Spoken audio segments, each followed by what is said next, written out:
Hello? Hello? Can everybody hear me? All right. Okay. So like Taylor mentioned, I'm Scott Tremper. I'm the Director of Marketing at Traitify. And today I'm going to talk to you about personality. So you notice right away I have this really goofy image on my front of my slide. And that is just about 48 hours ago from the top of the Eiffel Tower. So I'm a little jet lagged, so if I pass out up here, that's due to that. And you also notice that my font might look a little familiar, as well as the title. I'll warn you ahead of time that I probably go a little bit overboard with Star Wars references, Batman references, Indiana Jones references, Marvel comic references. But that's kind of intentional, and I'd really tried to put as much of me into this talk as possible. And so helping you understand me is a great place to get started when we're looking at the path of personalization on the internet. To start, we really need to look back at how people sold to people in stores, traditional sort of marketing to people. Traditionally, businesses knew their customers, not just whether they were male or female or how old they were, but they knew them. They talked to them about their lives, where they worked, how many kids they have, how their family was doing. And then along came the internet, where you thought you kind of knew people, but by knowing someone, you really didn't know much about them at all. So that brings us to the first section of my talk. You'll notice that they're conveniently labeled as episodes. So this is episode 1, the phantom user. Here we have big data, cookies, behavioral tracking, things that sold us on the principle that using the internet as a means of selling would generate for us a more substantial user understanding. And in a way it did. It taught us more that we could about our users than ever before without some serious number crunching. We would know when someone buys something, how frequently they would buy it, and we might even know their name, age, and potentially gender. But we really don't know who they are. We began to think of it as a great idea to lump together every person that was 18 to 35 and male into one category and target to them. But if we look at that a little more in depth, we soon realize how archaic that method is. So for example, we have 2 users that visit your site. In this case, we're looking at Obi-Wan Kenobi and Darth Maul. We all know their differences. Their physical appearance is pretty obvious. But as an online company, can you easily identify what makes each unique? Both men are in their mid to late 20s. They come from similar backgrounds, and they have the same position in their fields with the same type of education. But if we look at their buying history, I'm sure we'll see a clear distinction, right? So it looks like Obi-Wan bought a lightsaber, and Darth Maul bought a lightsaber. They bought them for the same price, and the only difference was that they came from different places. So we have 2 people with similar buying behaviors, age, gender, and occupation. And you can start to see how this information really isn't enough to separate them. We know these 2 people are vastly different. So this is the kind of data we're looking for, right, in our users? Well, not at all. We know that they're different and that people are unique with qualities about them that separate them from others in their same age, gender, and socioeconomic status. So in order to understand a user, we have to really get to know them. And this brings us to our next episode, the attack of social. And this is where we start to look at how social media has had an impact within personalization. It's one of the first breeding grounds of data for us to harvest about our users. You have sites like Facebook and Twitter where we're able to understand depth and information about people's location, occupation, friends, family, relationship status, things that they like, things that they don't like. It's real information, so it must be perfect for recommendations, right? Not exactly. So if we look at a young Anakin Skywalker, he's been busy on social media. We have a lot of information about him. We can see his family history. We can see that his friends are R2-D2 and Obi-Wan Kenobi, and he's in a complicated relationship. He's originally from Tatooine, but lives on Coruscant, and is into pod racing, lightsabers, flying, and doesn't like sand, Tusken Raiders, and rules. So based on this information, what kind of ad might we be able to target to him? The Corellia 500 on CBS, an upcoming pod racing event. Well, we wouldn't really be wrong with this. Based on his love of pod racing, his age, his interest in physical activities, he'd probably enjoy watching this event. And this is where social media kind of works. It gives us good targeting enough that the customer isn't unhappy, but not really enough to understand them on a deeper level. If we actually knew Anakin Skywalker at age 19 and wanted to target him based on personality, we'd probably send him something more like this. Start your free apprenticeship today. Now, if he'd seen this, we probably would have been able to at least eliminate at least one or two of the lousy prequels. So social media gives us a new dimension to understand, but it also contains a large number of superficial information. How many people have liked random things on Facebook because someone asked them to or sent them an invite? I grew up in LA, so I had a lot of friends in bands. So I've liked so many band pages on Facebook, and I probably haven't listened to the music for like 90% of them. People behave differently on social media than they do as regular individuals. So even with collecting a large amount of data, we really understand what you do and how you do it, but we're just as far away from understanding why you do it, which brings us to the next episode, episode 3, Revenge of the Same.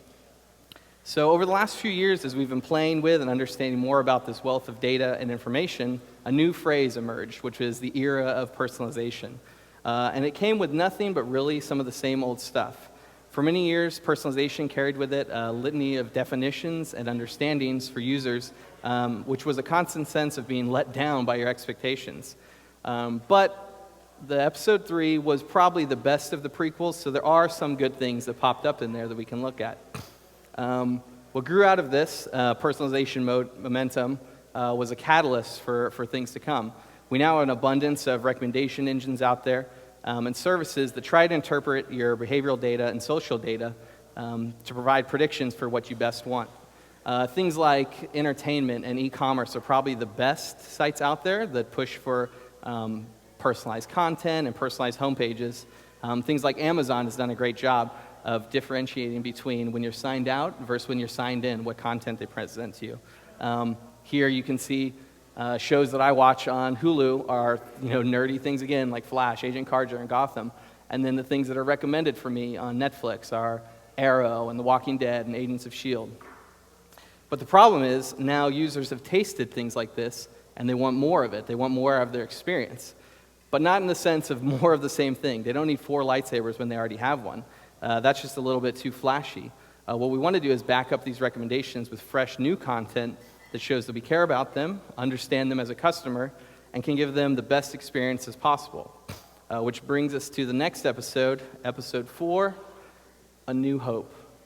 Now, I was going to put a pun with this, but I couldn't really think of one that went with it, so I kind of just left it as it is. But it does also lead directly into Traitify and what we do. And so I say that we've reached a point in customer engagement where we've realized that the original way of getting to know someone is essential to bringing us the next level of recommendations, personalization, and engagement. The store clerk that's down the road that's take the time to know you and generate brand loyalty and trust, we need to be able to do that with our customers online. So the more we let that sink into our head and embrace that idea, we begin to modify our entire outlook on how we do things. So for what we do at Traitify is basically that. We've become a personality API where what our intention is to quickly and immediately assess a user's personality and dive deep into who they are. It's a visual personality measurement tool that learns about the traits and intrinsic motivations behind each person. And this is the kind of information that you get to know and understand from knowing someone from a long time, what motivates them, what drives them crazy, what makes them tick. So we do this by showing users a series of images and give them a simple choice of me or not me. And through their responses, we're able to garner information about their personality. We've developed this through a team of psychology and technology experts who've created this unique and engaging way to talk to your users and learn about them. So as Taylor mentioned, we have forwardjs.com/Traitify. You can take it now if you want and try it out. We have a fun assessment that's tied to that. It's based around sort of what type of Avenger you are. And we'll also be giving away a drone to someone who takes it, so that'll be fun.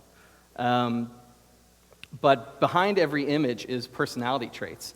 So our psychology team is pairing 5 to 10 images, or 5 to 10 personality traits behind every image, and then as you go through an assessment, it typically takes around 90 seconds, that data is collected to create a personality profile, which then can be used for the personalization.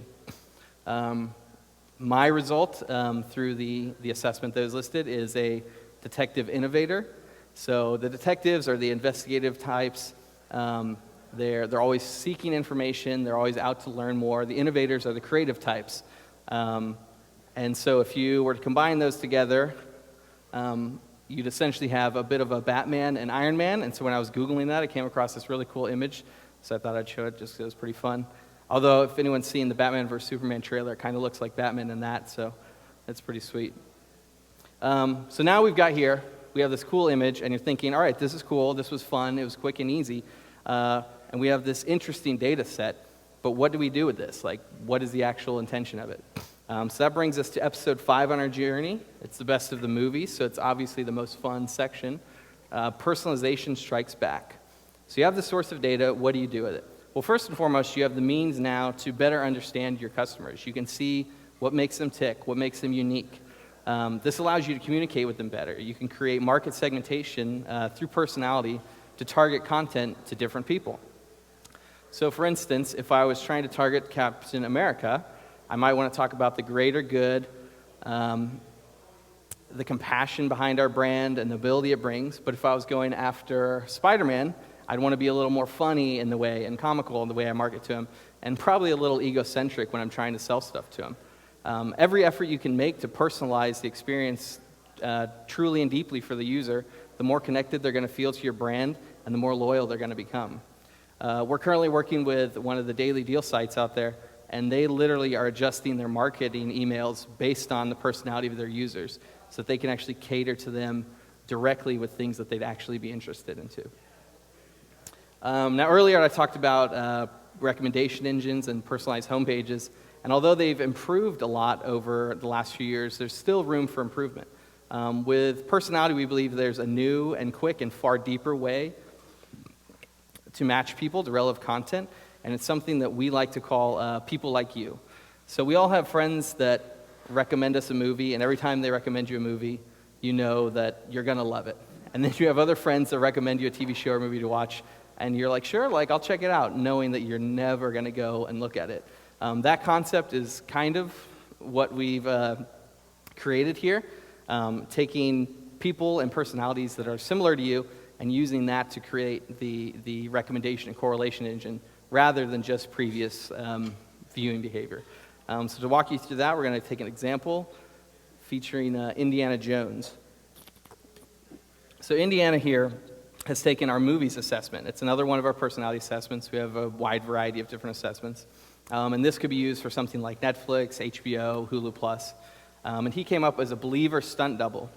So believer is the sci-fi fan, and the stunt double is the action piece. So I guess that makes pretty perfect sense, considering Harrison Ford also was Han Solo.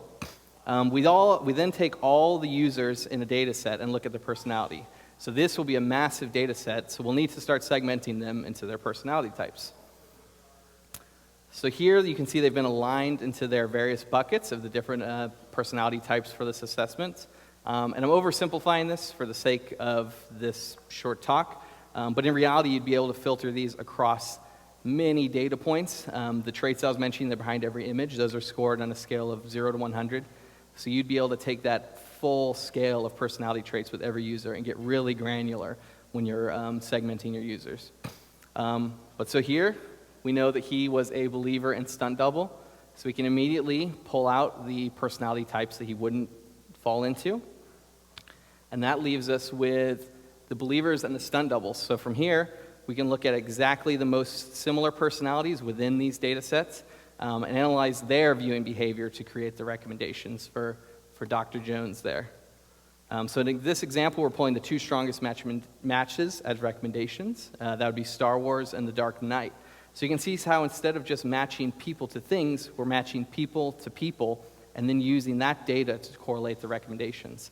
The best part about this is that you can do all of this within our API in around 100 milliseconds, which makes it easier for you and lets you target people based on massive amounts of information.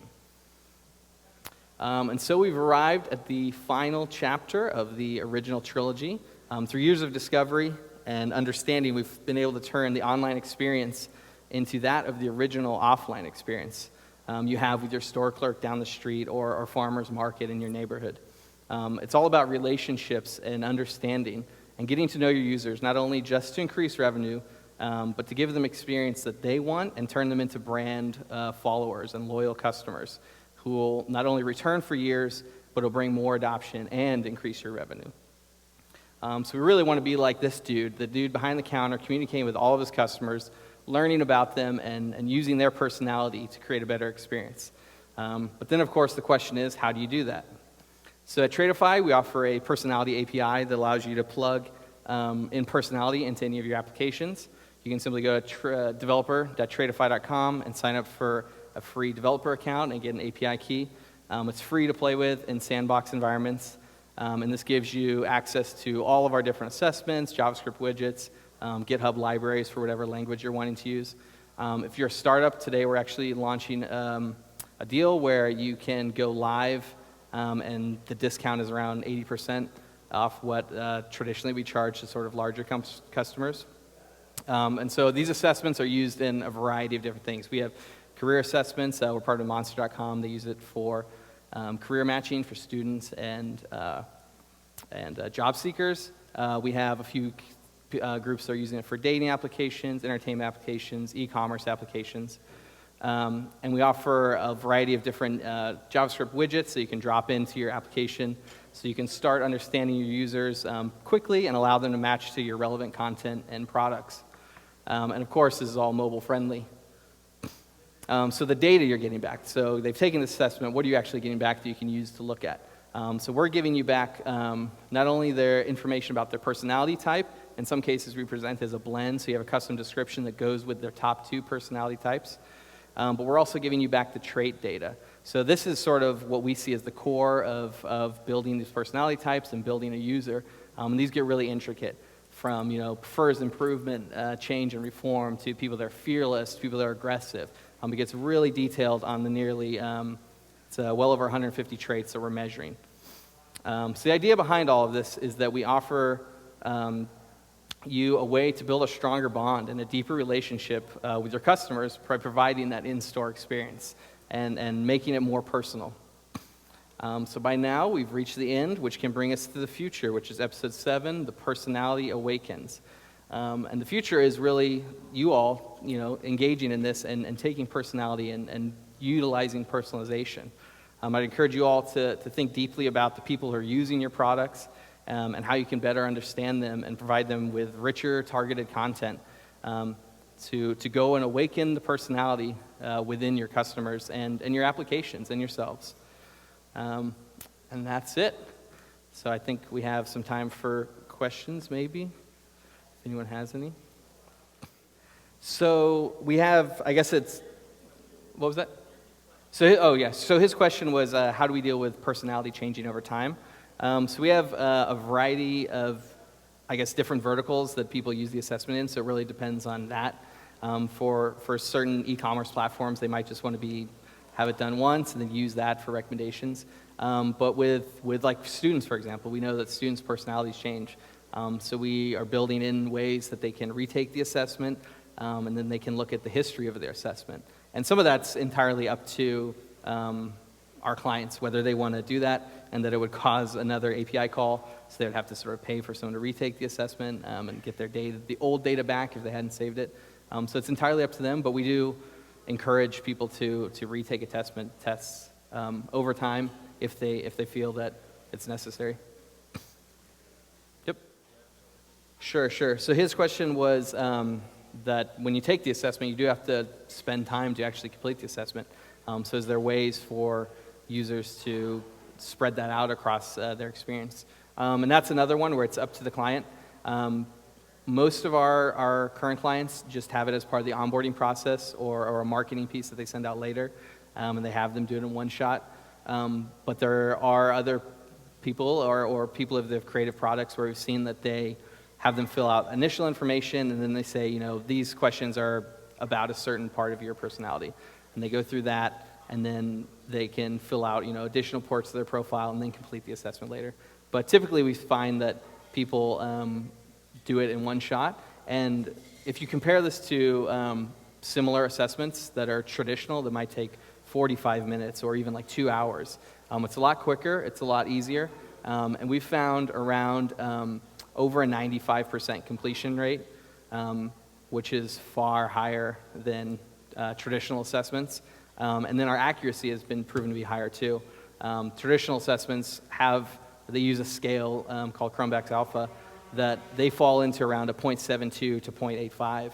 And a lot of that is that you have these long assessments. So you hit a tedium point where people just start filling in bubbles or don't really care. And then also because we use a binary, they have a wider scale. So a 5 might be a 4 to you. So how do you really accurately compare that?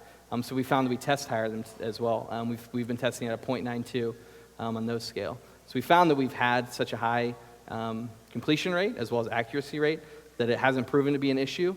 But in things like hackathons, we've seen people that break it up throughout, or that you take a section of it and then they provide you recommendations, and then they say, hey, you want to improve these? You can finish the assessment and increase your accuracy. Yep. Sure. So his question was when I showed like Netflix and Hulu that they're already using your viewing history to provide recommendations. So sort of what makes us different, or why do why would we be used there? And it is that you can use that, and they're doing it well. But if you talk to a lot of the people that work at Netflix or Hulu, they have a huge portion of people dedicated to things like personalization, increasing that. They're doing a good job. They're not doing a bad job at it by any stretch. But they are finding that people are unsatisfied, or the recommendations get skewed because you watch one thing. So it's really sort of taking what they have, and it does require an extra step for the user, but then the long-term gain for the user would be better recommendations, and then Netflix can also have a better understanding of their audience when adding new content or adding new recommendations. Yep. Sure. So his question is that if you have this assessment or one of the Traitify assessments at various websites, would you have to take it again when you go to a new application that's using it? Currently, you would have to. We're looking into different solutions that would have that sort of like a Facebook login or LinkedIn Connect where you would have it all tied. We don't use the information that's collected, so we let the businesses keep that. So it's sort of finding that and working around that of, if data was collected initially and paid for by this group, and this other group's going to pay for it, but it was originally collected by this other group. So it's finding that and working around that. But ideally, yes, we're looking into some universal solution. Yep. Sure. So I think what you're saying is using personality and then combining it with their behaviors, their buying behavior and viewing behavior. Yeah, so that's what we're doing is providing the personality element, but we definitely encourage different platforms to, if they already have data, you might as well use it and use it to supplement the personality element, which is going to provide a stronger result in the end anyways. All right. I think that might be it. All right, thank you everyone. Have a great day.